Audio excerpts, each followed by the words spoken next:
Céline Kitchenko, je suis commissaire divisionnaire, je suis directrice zonale au recrutement et à la formation pour la zone Nord et directrice de l'École nationale de police de Roubaix-M.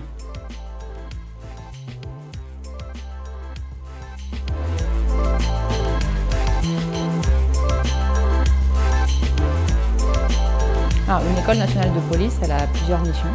Sa mission principale, c'est une mission de formation initiale, puisqu'on forme ici à Roubaix-M, comme dans toutes les écoles de France, des gardiens de la paix, des adjoints de sécurité, qu'on appellera maintenant policiers adjoints, des cadets de la République. On forme également en formation initiale des personnels administratifs, techniques et scientifiques, puisqu'on a également un module pour ces personnels lorsqu'ils intègrent la police nationale. Et on forme aussi en formation continue des policiers de tout grade, issus de la zone Nord pour ce qui nous concerne, sur des modules complémentaires pour parfaire leur formation tout au long de leur vie professionnelle. C'est une école assez moderne qui présente un cadre de travail et de vie plutôt agréable. On est en plein cœur de la métropole lilloise, donc c'est plutôt accessible en transport. On a des commerces de proximité. On peut avoir une vie en dehors de l'école pour nos élèves et notamment pour pratiquer du sport ou pour des sorties le soir ou à d'autres moments, le week-end pour ceux qui restent le week-end. C'est aussi une école qui est parfaitement adaptée à notre mission. Avec une division en divers bâtiments, tout est bien séparé, la pédagogie d'un côté, la restauration de l'autre, les hébergements qui sont à part et qui permettent à nos élèves et à nos stagiaires de bénéficier d'un hébergement individuel, en chambre individuelle, ce qui est quand même rare dans nos structures et qui facilite du coup le travail personnel qui est indispensable pour nos élèves et nos stagiaires.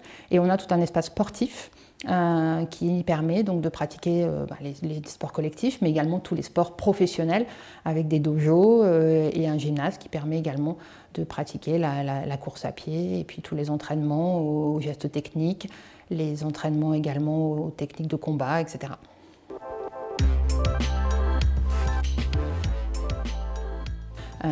Je lui dirais de se préparer à la fois aux épreuves écrites, aux épreuves sportives et même déjà aux épreuves orales. Pour se préparer aux épreuves écrites, il faut réviser les sujets qui ont déjà été proposés sur les années précédentes et surtout faire preuve de bon sens. Pour les épreuves sportives, on ne devient pas sportif par hasard. Pour les passer, il faut absolument s'entraîner, que ce soit à la course à pied ou alors au parcours sportif. Pour les épreuves orales, il faut convaincre le jury et pour convaincre le jury, il faut être soi-même convaincu. Il faut montrer sa motivation et si on n'en a pas, ça transparaîtra très rapidement devant le jury. Allez voir le site Devenir policier où il y a une mine d'informations sur ce que fait un policier et soyez surtout conscient du métier dans lequel vous vous engagez et quels en sont ses avantages, ses contraintes, ses exigences et aussi ses valeurs. Devenir policier, c'est un beau choix, c'est un choix de valeur. C'est un choix de service, c'est un métier dans lequel on obtient beaucoup de satisfaction au service des autres.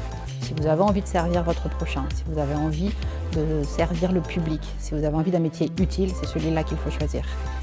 Nous vous accueillerons avec grand plaisir dans cette école pour faire de vous un bon policier, un policier de terrain, un policier efficace dans son métier.